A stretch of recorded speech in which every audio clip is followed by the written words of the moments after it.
فرمایا کائنات دے لوگو ایک قرآن اللہ پاک دی رسی ہے جڑی آسمان تو زمین تک لٹک دئی ہے۔ حضرات میں تے پھر محبت نال ایک گل کرنی چاہنا، میں پیار نال ایک گل کرنی چاہنا۔ میرے نبی فرماندے نے قرآن عظمت والی چیز ہے اور ایک قرآن اللہ پاک دی رسی ہے آسمان تو زمین تک لٹک دیئے۔ میں کہنا چاہنا وا نبی پاک کہندے ہونگے لوگو جڑا اس قرآن دی رسی نو پھڑ لے گا گمراہ نہیں ہوئے گا، جڑا اس قرآن دی رسی نو پکڑ لے گا اے رسی آسمان تو زمین تک کام دیئے، جڑا انو پکڑ لے گا گمراہ نہیں ہوئے گا، غلطی تے نہیں ہوئے گا، اسلام تے جائے گا، سدھے راہ تے جائے گا، کتاب و سنت تے عمل کردہ جائے گا۔ ادھروں میرے پیغمبر نے قرآن دے بارے گلہ کیے، ادھر حدیث پاک دا ترجمہ مفہومی طور تے میں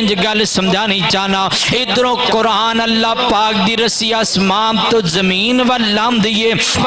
انو پکڑن والا بندہ گمراہ نہیں ہو سکدا۔ تے میرے پیغمبر دی اہل بیت زمین تو جان والی رسی جنت والی ہے، اے زمین تو رسی جنت وال جان دیئے، اے آسمان تو زمین والام دیئے، اللہ پاک دی رسی ہے اے زمین تو جنت وال جان دیئے۔ فاطمہ نال محبت کرن والا بندہ جنت اندر جائے گا، قرآن تے عمل کرن والا بندہ سدھے راہ تے چلے گا، حسنین تے نال محبت کرن والا بندہ اللہ پاک دی جنت اندر جائے گا، قرآن تے عمل کرن والا بندہ صراط مستقیم تے چلے گا، حضرت علی نال محبت کرن والا بندہ اللہ پاک دی جنت اندر جائے گا،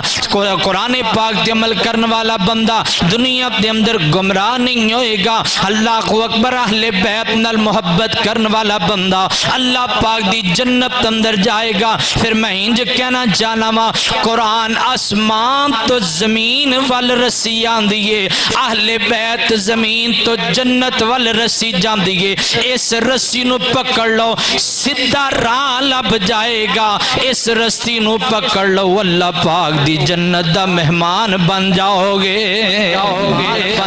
اے رسی آسمان تو زمین وال لان دیئے تے اے رسی زمین تو اللہ پاک دی جنت وال جان دیئے، اینو پھڑ لو تے سدھا راہ لب جائے گا، اینو پھڑ لو اللہ پاک دی جنت لب جائے گی۔